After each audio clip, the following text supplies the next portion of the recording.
bugün vətən yolunda canını fəda edərək adını şərəf tariximizə yazdırmış şəhid Seyid Rəşadın Mövlud günüdür.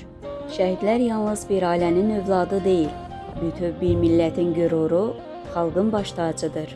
Seyid Rəşad öz həyat yolu, mərdliyi, inamı və vətən sevgisi ilə bu zirvəyə yüksələn igidlərimizdən biridir. Munir TV xəbər verir ki, bugün keçirilən əziz şəhidimizin anım tədbirində Yeni Azərbaycan Partiyasının Nəsimi rayon təşkilatının sədri Azər Süleymanov, Nəsimi rayon İcra Hakimiyyətinin birinci müavini Gülarə Verdiyeva, ictimaiyyət nümayəndələri, din xadimləri və 60 nömrəli məktəbin müəllim-şagird kollektivi iştirak etmişdir.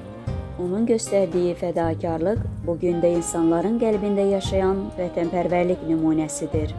Bu əlamətdar gündə şəhid Seyid Rəşadı dərin ehtiram və minnətdarlıq hissi ilə yad edirik. Onun əziz xatirəsi daim hörmətlə anılacaq, adı qürurla çəkiləcəkdir.